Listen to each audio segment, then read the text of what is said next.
Hello বন্ধুরা, কেমন আছো তোমরা? তোমাদের জন্য রোশনাইয়ের নতুন আপডেট নিয়ে আসলাম। প্লিজ আমার ভিডিও যদি ভালো লাগে একটা করে লাইক, কমেন্ট, সাবস্ক্রাইব করে দেবে। যদি ভুল হয় তোমরা কমেন্টসের মাধ্যমে আমাকে জানাবে। তো রোশনাইকে বিয়ে করার জন্য অবিনাশ তো পাগল হয়ে গেছে।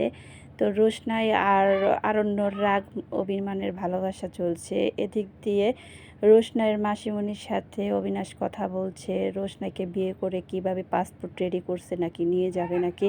তো খাবার অর্ডার আসছে, অর্ডারের খাবার খাইয়ে দিতে চাইলো রোশনাইকে, রোশনাই কিছুতেই খাবে না। তো মিনিকে খাওয়াইয়ে দিচ্ছে, এদিক দিয়ে রোশনাইয়েরও সাথে কথা বলছে আরণ্য যে এই সুযোগটা তো আর কখনো দিবে না, আমি পাবো না, তাহলে এবারের মতন খেয়ে নাও, এই সুযোগ তো আমার জীবনে মনে হয় আর আসবে না। তখন রোশনাইকে অনেক অনুরোধ করার পরে, মিনিও অনেক অনুরোধ করার পরে রোশনাই অবশেষে মুখে দিল খাবার। রোশনাইকে খাওয়িয়ে দিল, আরণ্য খাওয়িয়ে দিয়ে অনেক খুশি। রোশনাইয়েরও মনে মনে চাচ্ছিল যে খাই এই আরণ্যর হাত থেকে, কিন্তু রাগ অভিমানের ভালোবাসা কিছুতেই খাচ্ছিল না। তো খাবারটা খেলো রোশনাই। এখন আরণ্য মিনিকে খাওয়িয়ে দিচ্ছে না বলে মিনি রাগ হচ্ছে, বলল শুধু রোশনাইকে খাইয়ে দিলি, আমাকে খাইয়ে দিচ্ছি না। তখন রোশনাই আরণ্যর জন্য খাবার আনতে যাবে, আর এদিক দিয়ে মিনিকেও খাওয়িয়ে দিল আরণ্য। তো রোশনাইকে বলছে, রোশনাই যদি ছোট দাদার বউ হয় তাহলে অনেক ভালো হবে, রোশনাইকে ছাড়া তো আমি থাকতেই পারবো না, রোশনাইকে তুই ছোটদা বিয়ে করে এই বাসায় রেখে দে। তো রোশনাই আর আনন্দ তো আরণ্য মনে মনে অনেক খুশি।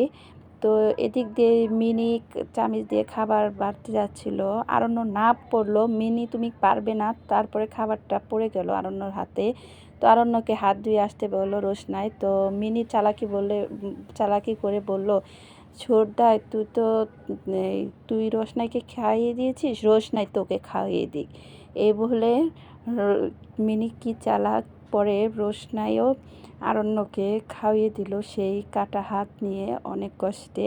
তো আরণ্য খুশি মনেই খেলো। তো এটা দেখে মিনি কিন্তু অনেক খুশি যে দুজনকে খুব সুন্দর মানাবে, আর রোশনি যদি ছোট্টার বউ হয়ে থাকে তাহলে তো অনেক ভালো লাগবে। তো এই খাবারের দৃশ্য দেখে মিনি অনেক খুশি। এদিক দিয়ে মিনি বলছে যে আরণ্যদের বাসায় যাবে, ওর মা যেতে দেবে না, বললো এসব না করে তোমার ক্লাস আছে, গুরুজি তোমাকে ক্লাস না করলে বকা দিবে। তখন কিছুতেই শুনলো না, জাহ্নবী দিদি বলেছে যে আরণ্যের বাসায় আজকে ডিনার করতে আমাকে যেতেই হবে। তো বলে অনুরোধ করছিল, ওর মা কিছুতেই যেতে দেবে না। এদিক দিয়ে আরণ্যর বাড়ির সবাই মার্কেটিং করে নিয়ে এসে রোশনাইকে ডাকছে, সবাইকে ডাকছে, দেখো কত টাকা খরচ করেছি, কত টাকার মার্কেটিং করেছি দেখো। আর রোশনাই কাজের মেয়ের বিয়ে বলে কথা। আর যেহেতু তখন আরণ্যর মা বলছে, খরচ করব না কেন, এই বাসার ছেলে যেহেতু মেয়েটির দায়িত্ব নিয়েছে, তা খরচ তো করতেই হবে, এরকম রাগ দেখে কথা বলছে। অনেক মার্কেটিং দেখে রোশনাইও অবাক হয়ে গেছে। আর ওনাদের তেরা তেরা কথা শুনে রোশনাই অবাক হয়ে শুনছে, তাও কিছু বলল না। আরণ্যর মায়ও অনেক কথা শোনালো। তো রোশনাইয়ের সিরিয়াল যদি ভালো লাগে, নতুন নতুন আপডেট দেখার জন্য প্লিজ আমার চ্যানেলের সঙ্গে থাকবেন, আর একটা করে সাবস্ক্রাইব করে দিবেন প্লিজ। তো রোশনাইকে তো সবাই ঠেস মেরে কথা বলছে, কথা শুনে রোশনাই অনেক দুঃখ পেল।